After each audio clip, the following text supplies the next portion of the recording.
Kanye West has been back on Twitter for less than 2 weeks, and he's already brought the social media company to its knees.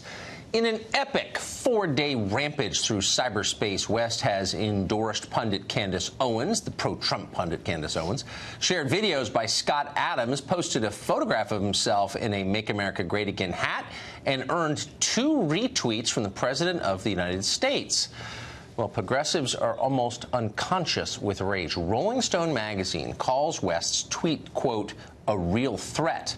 They don't say what it's a real threat to, but they clearly mean it. Author and columnist Mark Steyn knows what it's a threat to, and he joins us tonight. Mark, what are Kanye West tweets a threat to, would you say? Well, they're a threat to the lockstep homogeneity of popular culture in the United States.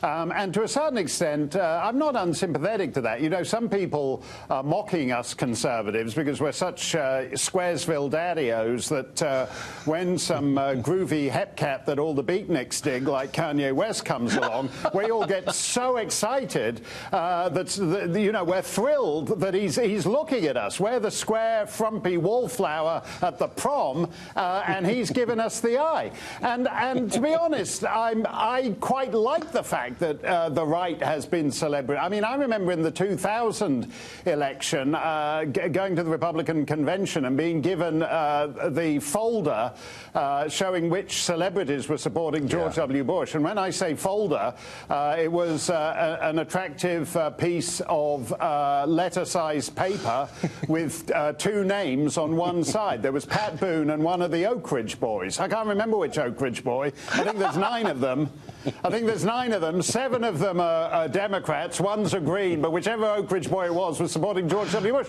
And I think and there was something terribly refreshing in having no purchase on pop culture. But the fact is, we're not really excited. It's not so much the excitement from our end. It's the fact that Kanye, at his end, is sick of being told what to think. The boxes that the left has built for its celebrity supporters are getting smaller and smaller and smaller. And a self-respecting man like this guy doesn't want to be put in that box, and he just wants to bust out of that box. Wait, are you saying that art is not the same thing as conformity?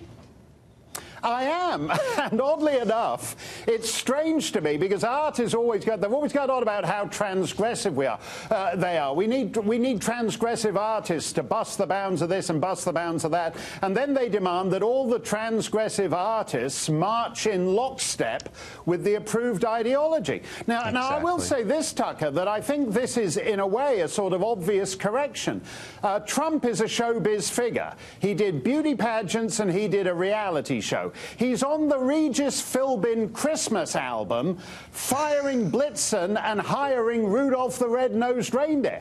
Now, I would have voted for President Philbin if I could, but the guy who's on the Regis Philbin Christmas album is a pretty good second place. And if you think about it from Kanye's point of view, if he walks into a room and there's Chuck Schumer and there's Elizabeth Warren and over in the other corner is Donald Trump, who is Kanye going to go and talk to? No, it's He's true. going to go and talk to Trump. This, in a sense, is a natural correction to the insanity that the celebrity left has maintained since November 2016. Well, but that's one of the reasons they've always hated Trump, because he's so off-grid, for good and bad, that he represented the possibility of a real alignment.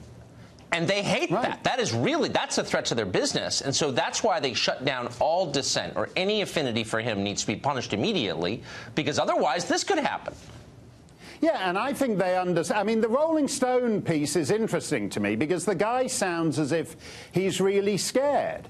The pop culture acts as the great enforcer in America, and everyone knows that culture is upstream of politics. If you control pop culture, the politics will follow. It's not the Supreme Court. You know, when Anthony Kennedy licenses gay marriage, he's just saying that the pop culture has told him to get on side, in effect. It's bigger than anything. So when, for example, Shania Twain, a couple of days ago, she gives an interview to The Guardian saying that if she'd been American, she'd have voted for Donald Trump. Immediately, Shania is clubbed into a pulp and is made to apologize and back down. And, and that's pathetic for Shania. Man, I feel like a woman. Man, I feel like a celebrity who has the guts to stand up to this. And I'm embarrassed for my country that Shania Twain from Timmins, Ontario, God bless her, didn't have the guts to do what Kanye did and say, get lost, I think for myself. But I still like her. Mark Steyn, a man who thinks for himself. I always learn something from this segment. I'm grateful to you for that. Thank you. Even if it's only Shania's hometown. Now you know.